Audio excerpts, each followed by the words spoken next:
नमस्कार। संवाद कौशल सत्र में आप सबका स्वागत है। संवाद कौशल व्यवहार कौशल का एक प्रमुख अंग है। संवाद कौशल से आप कई द्वार खोल सकते हैं और संवाद कौशल खासकर रोजगार में बहुत अहम भूमिका निभाता है। जिसका संवाद कौशल बहुत अच्छा हो वो कई जगह जो है सफलता प्राप्त कर सकता है।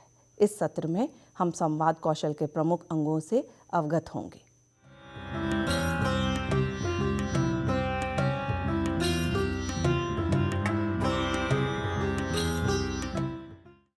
तो संवाद कौशल की क्या ज़रूरत है? संवाद कौशल के हमारे जीवन में क्या योगदान है?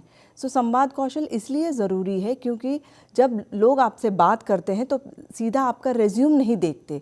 इंटरव्यू में पहले आप कैसे बोलते हैं, कैसे बैठते हैं, कैसे उठते हैं, इसका परिचय लोगों को मिलता है। इसीलिए संवाद कौशल और मुख्यतः इस सेशन में हम मौखिक संवाद कौशल को कवर करेंगे। संवाद कौशल के कुछ मुख्य अंग हैं जैसे कि श्रवण कौशल, गैर मौखिकी संवाद और अवरोध। इसमें हम देखते हैं कि मौखिक संवाद में, जिसको हम अंग्रेजी में कहते हैं ओरल कम्युनिकेशन, वर्बल कम्युनिकेशन भी कहते हैं, जिसमें कि हम वर्ड्स एक्चुअली बोलते हैं, लेकिन हमारे बोलने के अलावा कई उपयोगी चीज़ें हैं जो हमको जानना ज़रूरी है। जैसे कि हमारा अच्छा इम्प्रेशन बनना, बहुत प्रभावी तरीके से हम किसी को इम्प्रेस तभी कर पाते हैं जब हम सामने वाले को भी बोलने देते हैं। इसके लिए वर्बल कम्युनिकेशन स्किल्स में मौखिक संवाद कौशल में ज़रूरी है आप दूसरों की बात अच्छे से ध्यान से सुने। फिर गैर मौखिकी संवाद जो कि non verbal body language, eye contact, tone, voice, ये सब जो इंक्लूड होता है वो होता है गैर मौखिकी संवाद। वो उतना ही ज़रूरी है जितना कि मौखिक संवाद, क्योंकि आप किसी से बात कर रहे हैं तो आवाज़ ऊंची करके बात कर रहे हैं कि बहुत प्रसन्नता के साथ बात कर रहे हैं। तो ये चीज़ें ना केवल आपके शब्दों से, आपके बॉडी लैंग्वेज से भी जो है सामने वाले को समझ में आता है। और अगर हमारा संवाद बहुत प्रभावी तरीके से सामने वाले तक संप्रेषित होना है तो ये बहुत ज़रूरी है कि संवाद में किसी तरह के अवरोध ना हो। और अवरोध किन तरह के होते हैं ये हम देखते हैं कि साइकोलॉजिकल हो सकते हैं, मनोवैज्ञानिक हो सकते हैं, जो कि भौतिक हो सकते हैं, भावनात्मक हो सकते हैं और कल्चरल हो सकते हैं। तो कई सारे अवरोध होते हैं जो कि हमें सरलता से, सीधे तरीके से अपने सारे विचार व्यक्त करने में बाधक बनते हैं। हम इनको कैसे ओवरकम करें, इन्हें कैसे दूर करें, ये भी हम सेशन में देखेंगे। संवाद कौशल बढ़ाने के लिए ध्यान देने योग्य कुछ बातें हमें अभी आपसे शेयर करेंगे। ध्यान देकर सुनना सीखें। सबसे पहले कि आधी बात टोक के पहले कुछ लोगों का आदत होती है, उनके मन में एक विचार आया, उनको लगता है कि अभी हमने ये व्यक्त नहीं किया तो ये शायद हमारे मेमोरी से बाहर चला जाएगा, हमें अभी ये सवाल पूछना है। तो वो इतने उत्सुक रहते हैं, उतावले रहते हैं कि वो सामने वाले की बात कंप्लीट करने नहीं देते। और कई बार लोग इतना ज़्यादा रोबोट जैसे हो जाते हैं कि नहीं, हमारी संवेदना नहीं दिखनी चाहिए, कहीं उनको पता ना चल जाए हम किस तरह के हैं। हो सकता है इतने भावुक लोगों को वो लेना पसंद ना करें, तो लोग बिल्कुल अपनी भावनाएं छुपाने के लिए या फिर अपने, ये बहुत फीलिंग्स पर्सन है, ये बहुत इमोशनल पर्सन है, इसे हो सकता है कि जैसे मेरे फ्रेंड्स कहते हैं कि यार तू हर बात पे, छोटी छोटी बात पे बहुत इमोशनल हो जाता है, तुमसे तो प्रॉब्लम ही है, कुछ भी कहो तो बुरा मान जाते हैं। तो कहीं इंटरव्यू में सामने पता ना चल जाए तो कई बार लोग जो है बहुत मैकेनिकल, रोबोटिक हो जाते हैं। वो भी नहीं करना चाहिए, अपनी संवेदना प्रदर्शित करनी चाहिए। जैसे कि आप अगर पर्यावरण के प्रति दिलचस्पी रखते हैं, आपको एनिमल्स के प्रति उदार भाव आप रखते हैं, तो पानी बचाना आपके लिए बहुत महत्वपूर्ण है, या फिर ऊर्जा बचाना, या फिर आप वो इंसान हैं अपने घर में जो कहीं पे भी लाइट ऑन रहता है तो बंद करके आते हैं क्योंकि बिजली का बिल ज़्यादा आ रहा है। मतलब किसी भी चीज़ को लेके आप संवेदनशील है, चाहे सामाजिक न्याय का एरिया हो, विकलांग हो या बुजुर्ग हो, कोई एक ऐसा एरिया है जिससे आप बहुत संवेदनशील हैं, तो वो आपको इंटरव्यू में ज़रूर प्रदर्शित करना चाहिए। क्योंकि अगर हम बहुत मैकेनिकल और रोबोटिक वे में अपना प्रदर्शन करेंगे, मौखिक संवाद में क्या है, फिर दसों लोग आपके जैसे आएंगे तो आप एक प्रभावी छाप नहीं छोड़ पाएंगे। तो संवाद को संक्षिप्त और विशिष्ट रखें। तो संक्षिप्त इसलिए ताकि आपके पास जितना कहने को है वो सब चीज़ें आप बोल सकें। और स्पेशलाइज्ड आपकी कुछ यूएसपी है, यूनिक सेलिंग पॉइंट है, आपकी कुछ विशेष खासियत है, तो उसको सामने ज़रूर रखिए, क्योंकि हर चीज़ हम लिखित संवाद में नहीं, मौखिक संवाद में भी हम कह सकते हैं कि हमारी उपलब्धियाँ क्या है, हमने क्या क्या प्रशिक्षण प्राप्त किए हुए हैं। और व्यवधान से बचें। व्यवधान कोई भी डिस्टर्बेंसेस हो उससे आपको ज़रूर बचना चाहिए, जिससे कि जो है आप अपनी बात पूरी कर सकें। और जिज्ञासु रहे। जिज्ञासु रहने में ये बहुत ज़रूरी है कि नई नई चीज़ें सीखने, नई चीज़ों को जानने में आपकी जिज्ञासा रहे। और असंसदीय भाषा अनुचित है। मौखिक संवाद में ये बहुत ज़रूरी है कि नहीं, हम इस प्रदेश के हैं, इस प्रदेश में तो ये चलता है, इस प्रदेश में ये भाषा मानी जाती है और इस प्रदेश में इस तरह का संबोधन नॉर्मल है, ये सब नहीं चलेगा। मौखिक संवाद में हमें एकदम औपचारिक भाषा, फॉर्मल लैंग्वेज, ऑफिशियल लैंग्वेज का उपयोग करना पड़ेगा। बातचीत करते समय आंखों के संपर्क को बनाए रखें, ये बहुत ज़रूरी है। आप जब किसी से बात कर रहे हैं तो आई कांटेक्ट मेंटेन करें। और आई कांटेक्ट का मतलब ये भी नहीं है कि उनको सामने वाला असहज महसूस करे, घूर घूर के देखना, ये भी नहीं होना चाहिए।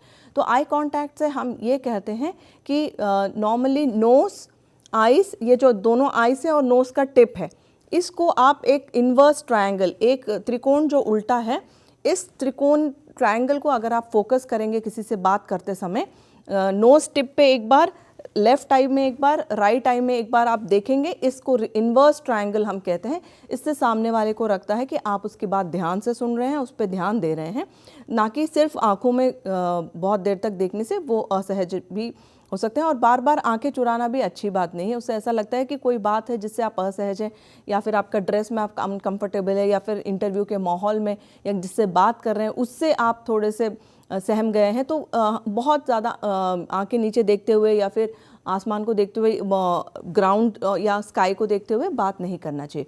तो आई कांटेक्ट इन्वर्स ट्रायंगल में मेंटेन करने से ऐसा लगता है कि आप सामने वाले से बात करने में, उसकी बात सुनने में इंटरेस्टेड हैं। शारीरिक गति और उसके हिलने डुलने पर नियंत्रण रखें। बहुत ज़्यादा अपने वॉच से, चेन से, कई लोगों की आदत होती है, इंटरव्यू में आते हैं सो जेब में पेन है, उनको पता ही नहीं चलता कब निकाल के उसको टिक टिक आवाज़ करने लगते हैं। और फिर जो फुल हैंड शर्ट की बटनें हैं, कभी रोज़ तो फुल हैंड शर्ट पहने नहीं, किसी ने बोला इंटरव्यू में फॉर्मल्स पहनना ज़रूरी है, तो पूरे टाइम बटन खोल रहे हैं, बटन लगा रहे हैं, वॉच का स्ट्रैप खोल रहे हैं, वॉच का स्ट्रैप लगा रहे हैं। सो इस तरह की चीज़ें हम अनकॉन्शियसली हो जाते हैं, हमारा ध्यान नहीं जाता।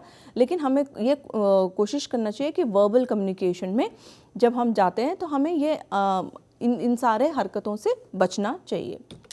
अब हम कुछ आवश्यक बातें जो हमें याद रखने की ज़रूरत है कि जब किसी से बात करने जा रहे हैं तो कैसे शुरुआत करें। सो आप प्रॉपर प्लानिंग, अगर किसी आप मुख्य किसी सीईओ, डायरेक्टर या इंटरव्यू में जाने वाले हैं या किसी से भी मिलने वाले हैं, आप कुछ बातों का याद रखें कि हम शुरुआत कैसे करेंगे। वहाँ जाके आप सोचेंगे कि कैसा शुरुआत करें, उससे समय निकल जाएगा। हो सकता है बहुत सारे लोग उनसे मिलने को, बात करने को उत्सुक हैं, तो आपका चांस हो सकता है चला जाए। और मेरा उद्देश्य क्या है, आप बात करके क्या जताना चाह रहे हैं, ये बहुत ज़रूरी है। तो आप अपना उद्देश्य, आप जब संपर्क किसी से बना रहे हैं, आप जब किसी से संवाद कर रहे हैं, तो उसका मुख्य उद्देश्य क्या है, तो ये बहुत ज़रूरी है कि व्हाट इज़ माय पर्पस की क्लैरिटी आपके पास होनी चाहिए। अपने विचार को साफ कैसे प्रस्तुत करें, तो आप एक बार अपने विचार जब आप क्लियर हो गए कि कैसे शुरुआत करें, क्या उद्देश्य है, तो उसको एक बार पेपर पेन पे लिख लीजिए कि मेरा पॉइंट क्लियर हो रहा है कि नहीं। या फिर अपने साथियों से एक बार डिस्कस करिए और उसको अपना CV रेज्यूम दे दीजिए और उसका CV आप ले लीजिए, आप उसका और वो आपका इंटरव्यू लेके आप दोनों एक दूसरे का प्रैक्टिस भी करा सकते हैं। तार्किक प्रवाह कैसे बनाए रखें। कई बार ऐसा होता है कि हम कभी बचपन की बात कर रहे हैं, कभी स्कूल की बात कर रहे हैं, कभी कॉलेज की बात कर रहे हैं, तो उसमें एक लॉजिकल फ्लो नहीं है। सो अगर कॉलेज के बारे में पूछा गया है तो फिर कॉलेज के बारे में बताएं, अगर आपके स्कूल के बारे में पूछा गया है तो स्कूल के बारे में बताएं, ताकि वो फ्लो जो है, लॉजिकल फ्लो जो है वो ख़राब ना हो। हाउ टू अवॉइड एरर्स, त्रुटियाँ आप ये कोशिश करिए कि जब आप अपने फ्रेंड्स के साथ मॉक इंटरव्यूज़ प्रैक्टिसेस करेंगे सो आप बहुत सारे एरर्स को अवॉइड कर सकते हैं, त्रुटियों को आप दूर कर सकते हैं। इसका एक ही तरीका है मौखिक संवाद कौशल को सुधारने का, आप प्रैक्टिस करिएगा। आप बहुत चुप रहेंगे या फिर ज़्यादा बात नहीं करेंगे या फिर अपने फ्रेंड्स और फैमिली के साथ मॉक इंटरव्यूज़ में पार्टिसिपेट नहीं करेंगे तो आपकी प्रैक्टिस नहीं हो पाएगी। सीधा डायरेक्टली एक फॉर्मल सिचुएशन में, एक औपचारिक स्थिति में आप अपने आप को पाकर नर्वस भी हो सकते हैं, लेकिन अगर हम उसी सिचुएशन को कई बार जीते हैं तो हमारा नर्वसनेस रिहर्सल के दौरान कम होता जाता है और फाइनल डे के दौरान उतना नर्वस नहीं होते हैं जितने पहली बार इंटरव्यू मॉक सेशंस में होता है। तो रिहर्सल से, प्रैक्टिस से, साधना से हम कोई भी डर को दूर कर सकते हैं। इसीलिए जो आप देखते हैं कि स्टेज एक्टर्स, बहुत थिएटर एक्टर्स बहुत बार एक ही चीज़ को प्रैक्टिस करते जाते हैं ताकि अगर उस दिन वो नर्वस भी हैं मेकअप के कारण, कॉस्ट्यूम के कारण, तो भी वो इतने बार उनके दिमाग में डायलॉग रटे हुए होते हैं कि वो उसको भूलते नहीं हैं। सो प्रैक्टिस करने से आप इन त्रुटियों से बचेंगे। सो आपको मॉक इंटरव्यूज़ अपने फ्रेंड्स एंड फैमिलीज़ के साथ बार बार करते रहना चाहिए। संवाद को प्रभावी कैसे बनाएं? आप पहले तो आत्मविश्वास प्रदर्शित करिए। आत्मविश्वास है ही नहीं, वही तो प्रॉब्लम है, कई लोग सोचते होंगे। तो आत्मविश्वास के लिए बहुत ज़रूरी है, पहले अगर आप थोड़ी देर के लिए नाटक करेंगे कि हम हैप्पी हैं, हम स्माइलिंग हैं, हम कॉन्फिडेंट हैं, धीरे धीरे वो रियलिटी में बदल जाता है, क्योंकि हमारे दिमाग को ये ऑटो सजेशन जाता है या ऑटोमेटिक एक एडवाइस चला जाता है कि अच्छा बंदा मुस्कुरा रहा है मतलब टेंस नहीं है। आप मुस्कुराएंगे नहीं तो दिमाग को ऐसा लगेगा आप स्ट्रेस्ड हैं, तो वो आपके दिल की धड़कन बढ़ा देगा, पसीना छूट जाएगा, हाथों में गीले हो जाएंगे पसीने से, आप हाथ पैर कांपने लगेंगे। लेकिन आपने अगर एक थोड़ी देर के लिए भी मुस्कुराहट अपने चेहरे पे ले आए, उसके बाद धीरे धीरे वो मुस्कुराहट असली मुस्कुराहट में बदल जाएगी। So Amy Cuddy famous Harvard psychologist हैं, उनका ये कहना है आत्मविश्वास को प्रदर्शित करने का सबसे अच्छा तरीका है fake it till you make it till you believe it. पहले तो आप फेक स्माइल करिए, फिर आप बिलीव करने लगेंगे, फिर आप सचमुच सक्सेसफुल हो जाएंगे। Fake it till you make it till you believe it, फिर सच में आप बिलीव करने लगेंगे कि आप कॉन्फिडेंट हैं। और एक कॉन्फिडेंट परफॉर्मेंस के बाद आपको एक अचीवमेंट में जुड़ जाता है, तो बार बार जब भी आपको रेफरेंस पॉइंट चाहिए, आपको अपना ही एक अचीवमेंट रहता है रेफरेंस पॉइंट के लिए।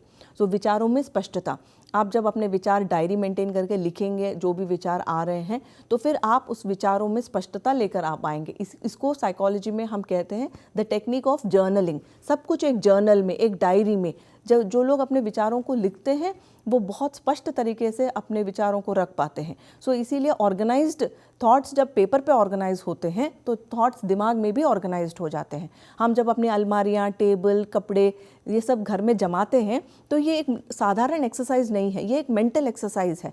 जब बाहर की चीज़ें कैओटिक होती हैं तो अंदर भी कैओस बढ़ जाता है। बाहर की चीज़ें व्यवस्थित होती हैं तो दिमाग में भी बहुत सारे विचार व्यवस्थित हो जाते हैं। तो कभी भी आपको लगे कुछ सूझ नहीं रहा है, आप अपना कमरा साफ करिए, स्टडी टेबल साफ करिए, अपने किताबें, कपड़े सब व्यवस्थित तरीके से रखिए, फिर देखिएगा आप उस काम को, जिस काम को आप नहीं कर पा रहे थे, आप बहुत अच्छे से, आपको नए आइडियाज़ आएंगे और एक नए तरीके से आप उसको शुरुआत कर पाएंगे। दूसरे व्यक्ति की बातें, राय का सम्मान करें। हर इंसान में कुछ अच्छाई होती है, सो हम उस अच्छाई को ग्रहण करें। उसमें कोई एक बुराई है, उसके कारण वो अगर कोई सामने वाले अच्छे एडवाइस दे रहे हैं या फिर कुछ अच्छी बातें कर रहे हैं, सारी बातों को हम 100% रिजेक्ट नहीं कर सकते। हर इंसान में कुछ अच्छाई होती है, हम उस अच्छाई को ग्रहण करते हुए आगे बढ़ें। इसीलिए हर एक की राय को सम्मान करें। आप जब किसी को राय का सम्मान नहीं करते हैं तो सामने वाला भी जो है आपके राय का सम्मान नहीं रख पाता है। और एक सकारात्मक दृष्टिकोण रखिए। अगर आप पॉजिटिव रहेंगे, जो आप समाज को देंगे, जो आप व्यक्त करेंगे, वही चीज़ आपके पास लौट के आएगी। जो सकारात्मक विचार आप बाहर प्रदर्शित करेंगे, वही सकारात्मकता वापस आपके पास आएगी। It is called law of attraction. आप उस चीज़ को अट्रैक्ट करोगे जो चीज़ आप गिव आउट करोगे। आप सकारात्मक दृष्टिकोण रखोगे तो सब कुछ आपके साथ सकारात्मक होगा, पॉजिटिव होगा। औपचारिक व सभ्य भाषा का प्रयोग, और कभी भी कोई इम्पॉर्टेंट पर्सन, कोई जो इंटरव्यू ले रहे हैं, बहुत फ्रेंडली लगे तो आपका नर्वसनेस दूर हो गया। तो कई बार ऐसा होता है कि नर्वसनेस दूर होना, जैसे अरे ये तो एकदम फ्रेंड जैसे हैं, एक तो बड़े भैया जैसे हैं, एक तो चाचा जैसे हैं, एक तो वो फ्रेंडली मामा जैसे हैं, इससे बहुत जल्दी औपचारिकता छोड़ के कैजुअल हो जाते हैं। वो नहीं करना चाहिए। वो उनकी अच्छाई है कि वो आपको सहज महसूस कराना चाह रहे हैं। उनको ये पता है कि आप पहली बार इंटरव्यू में आए हो, तो वो आपको अच्छा महसूस करा रहे हैं। उसका मतलब ये नहीं है कि आप अपनी औपचारिकता और सभ्यता भूल जाएं। आपको उतना ही फॉर्मल मेंटेन करना है जैसे आप किसी नए व्यक्ति से पहली बार मिलने पर रखते हो, क्योंकि अभी आपको जॉब मिली नहीं है, मिलने वाला है। फिर संवाद के बीच अवरोध को ज़रूर आप दूर करिएगा, जैसे कि मनोवैज्ञानिक मुझसे नहीं हो पाएगा, हमारे परिवार से आज तक किसी को जॉब नहीं लगी है, इस तरह की बातें आपको इंटरव्यू से पहले नहीं लेके आना है। आपको कोशिश करना है सफलता प्राप्त करने का। आप पहले इंसान हो सकते हैं जिसको सफलता मिले और आप एक अपने परिवार के लिए एक नया इतिहास बना सकते हैं। एक साइकोलॉजिकली सकारात्मक सोच लेके चलें। और भावनात्मक, इमोशनल, बहुत इमोशनल होकर आज तो नहीं, आज का तारीख नहीं, आज के तारीख ये हुआ था मेरे साथ, आज के तारीख वो चल बसे थे हमारे घर में, इस तरह का कोई भी इंटरव्यू तारीख को किसी भी इमोशनल चीज़ के साथ नहीं जोड़ना है। और फिजिकल, आपका जो अपीयरेंस है और आपका जो प्रैक्टिकल नेचर है उसको इंटैक्ट रखना है, बहुत इम्प्रैक्टिकल नहीं होना है। जो सभी लोग जैसे जो कॉमन सेंस है उसको लेके चलना है। और कल्चरल, कई बार ऐसा होता है कि कल्चर को लेके बहुत सारे लोग पर्टिकुलर होते हैं, एक्सट्रीम भी होते हैं, उसको न्यूट्रल रखना है। कल्चर को अपकीप करना बहुत ज़रूरी है, लेकिन हमें इंटरव्यू में सिर्फ एक ही विषय पर ज़्यादा अड़ना नहीं है। और संस्थागत, इंस्टीट्यूशनल, ये भी आपको जानना है कि कुछ अगर आपके दिमाग में कोई डाउट्स हैं किसी इंस्टीट्यूट को लेकर, कोई भी क्वेश्चंस हो, आप उनको अच्छे से उनसे पूछ सकते हैं, और वो भी बहुत सभ्य भाषा में। और संक्षेप में एक बार और मैं बताना चाहूँगी कि प्रभावी तरीके से व्यक्त करने के लिए संवाद कौशल बहुत ज़रूरी है। व्यक्ति अच्छे संवाद कौशल के साथ जीवन में आगे बढ़ सकता है। एक आत्मविश्वासी व्यक्ति किसी भी संस्था में कुशल कर्मचारी के रूप में उसकी नियुक्ति या रोजगार पा सकता है। धन्यवाद। Thank you so much.